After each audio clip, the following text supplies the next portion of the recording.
شیخ Saadi فرماتے ہیں میں رود بار کے جنگلوں میں کھڑا تھا تو ایک آدمی چیتے کے اوپر سوار تھا، ہاتھ میں سانپ کا کوڑا پکڑا ہوا تھا، تو میرے قریب آ کے اس نے بریک لگائی نا جب، تو میں ٹھٹر گیا، ڈر گیا۔ تو وہ مسکرا کے کہنے لگے وہ صاحب جو چیتے پہ سوار تھے، سعدی ڈر گئے ہو؟ تو میں نے کہا بات ہی ڈرنے کی ہے، پھر چیتے پہ تم سوار ہو، ہاتھ میں سانپ کا کوڑا پکڑا ہے۔ تو سعدی فرماتے ہیں وہ بزرگ مسکرا کے بولے سعدی تو خدا کا ہو جا، خدا کی خدائی تیری ہو جائے گی، تو ہو کے تو دیکھ ان کا، پھر نوکر ہو جائے گی ساری خدائی تیری۔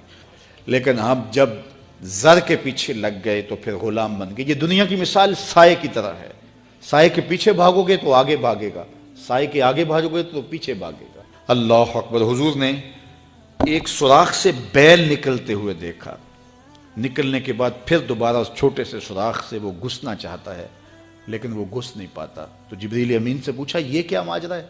عرض کی یا رسول اللہ صلی اللہ علیہ وسلم یہ اس شخص کی مثال بیان کی گئی ہے جو زبان سے بڑا بول بول بیٹھتا ہے اور پھر اس کو واپس لینا چاہتا ہے تو وہ نہیں لے پاتا۔ جو آپ بول دیا پھر وہ واپس نہیں ہو سکتا، اس لیے بولنے سے قبل سوچ کے بولنا چاہیے۔ یہ بہت سارے تیر زبانوں کے، کچھ لوگوں کی عادت ہوتی ہے کہ وہ فٹ بول دیتے ہیں، وہ یہ نہیں سوچتے اس سے کسی کا دل دکھ جائے گا۔ اور بعض لوگوں کے رویے یہ ہوتے ہیں کہ سچا بندہ کھرا ہوتا ہے، کڑوا ہوتا ہے تو وہ ہمیشہ ہی کڑوے رہتے ہیں۔ یہ کون سی بات ہے؟ رسول اللہ سے بڑا سچا کوئی نہیں تھا، حضور سے میٹھا کوئی نہیں تھا۔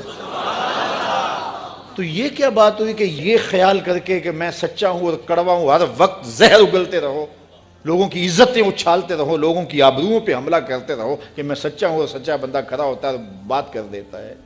اپنی گفتگو کو کنٹرول میں کرو، کسی کا دل نہ توڑو، کسی کے دل کو اذیت نہ پہنچاؤ، خلق خدا کی بہتری کا سوچو، خود سہ لو اپنے اوپر لیکن کسی کو تکلیف نہ پہنچاؤ۔ اللہ کے محبوب علیہ السلام جب ناراض ہوتے تھے تو اللہ کے محبوب علیہ السلام کے چہرے سے صحابہ پہچانتے تھے کہ حضور غصے میں ہیں۔ کوشش حضور کی ہوتی کہ کچھ نہ کہا جائے، اور اگر حضور علیہ السلام کچھ کہنا چاہتے تو پھر آقا کریم علیہ السلام اجتماعی طور پہ کہتے ہیں کہ بعض لوگوں کا یہ خیال ہے ایسا نہیں ہے ایسا ہے، تاکہ اس کو دیکھو کئی لوگ بھرے مجمع میں ایک شخص کو ٹارگٹ کرتے ہیں، ایسا کرنے سے اس کی عزت ہی باقی نہیں رہتی۔ اللہ کے محبوب ایسا نہیں کرتے تھے، جب کسی کو کہنا ہوتا تو بھرے مجمع میں حضور کہنے کی بجائے حضور ایک ویسے بات کرتے کہ بعض لوگ ایسے کرتے ہیں بعض ایسے کرتے ہیں، ایسے نہیں کرنا چاہیے، اور جس کا ماجرا ہوتا وہ سمجھ جاتا۔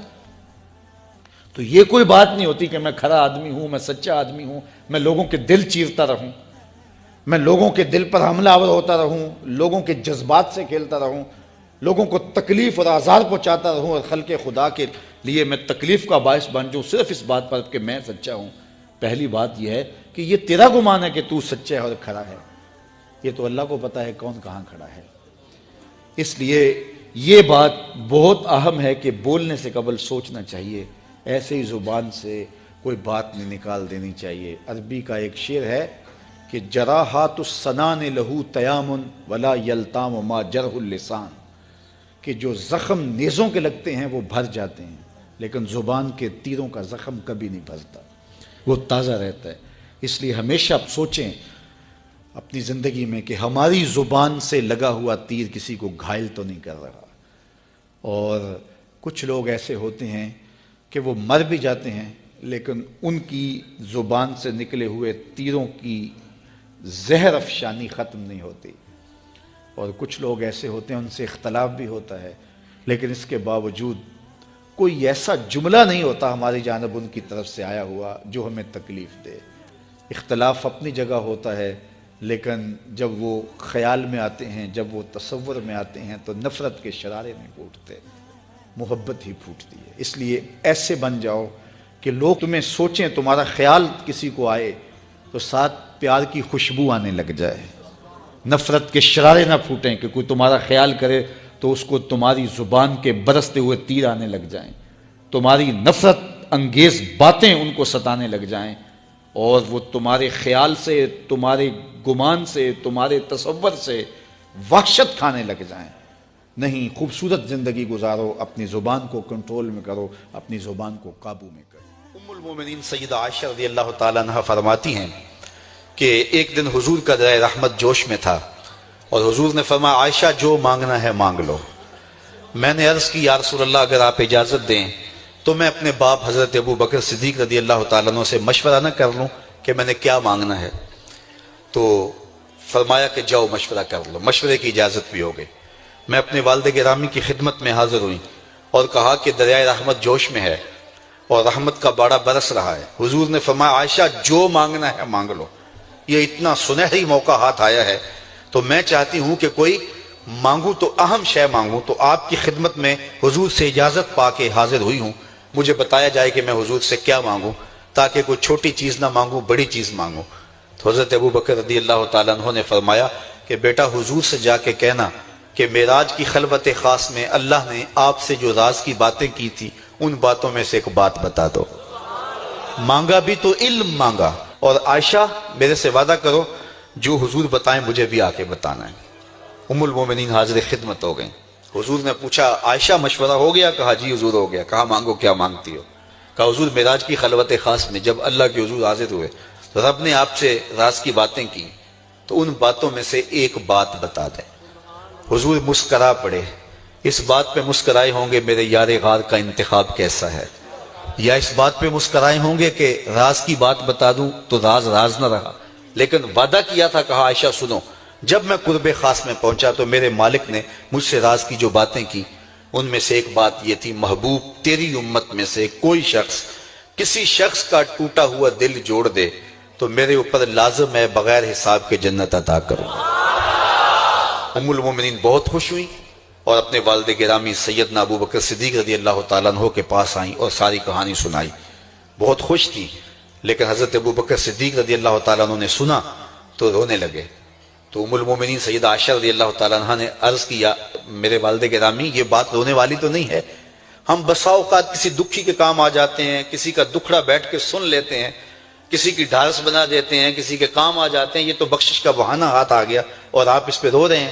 تو فرمانے لگے عائشہ اس کو معکوس بھی پڑھو، تصویر کا دوسرا رخ بھی دیکھو، اگر کوئی شخص کسی کا ٹوٹا ہوا دل جوڑ دے تو بغیر حساب کے جنت میں جائے گا، اس کا دوسرا رخ یہ ہے اگر کوئی کسی کا دل توڑ بیٹھے تو سیدھا جہنم میں جائے گا۔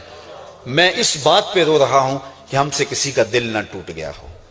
تو آج کی اس مجلس کے اندر کیا یہ دو باتیں میں اور آپ اپنے پلے باندھ سکتے ہیں؟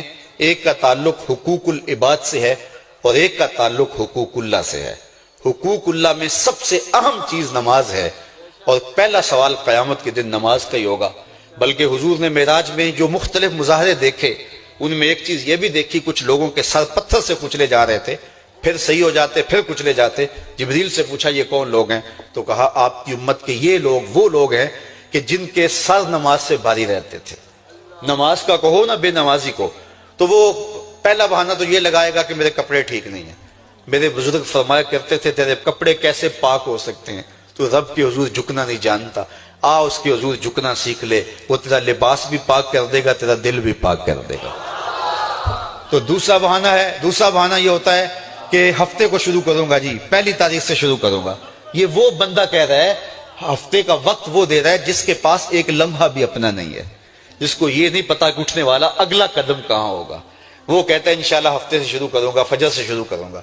میاں اللہ کے حضور بلاوا 5 وقت ہمیں آتا ہے، حی علی الصلاۃ حی علی الفلاح۔ کتنے بدبخت ہیں کہ جو اس پکار پہ اٹھ کے اس کے حضور حاضر نہیں ہوتے۔ 5 گانا نماز شعار زندگی بنا لو، اور ہم یہ پکا عزم مصمم کر کے اٹھیں، اتنے زور سے ہم ارادہ کریں کہ شیطان بھاگ جائے، ہماری ہوا سے بھی بھاگ جائے۔ یہ تو اتنے پختہ ارادے کے ساتھ عزم کر کے جو ہے وہ آج ارادہ کر کے یہاں سے نکلے ہیں کہ وہ فجر کے وقت ہمیں بہکانے میں کامیاب نہ ہو۔ ادھر اذان پکارے، ادھر ہم دوڑتے ہوئے اللہ کے گھر کی طرف پلٹ آئیں۔ ہم یہ عزم کریں کہ آج کے بعد نماز نہیں چھوڑیں گے۔ اللہ مجھے آپ کو 5 گانا نماز کی توفیق نصیب کرے، اور ہمیں توفیق نصیب کرے کہ ہم کسی کے دل شکستگی کا سامان نہ کریں۔ ٹوٹے ہوئے دل جوڑ سکیں تو ضرور جوڑیں، اور کسی کا دل توڑنے سے ہم گریز کریں اور اپنی زندگی کو ایک خوبصورت پیرائی کے اندر گزارنے کا ارادہ کریں۔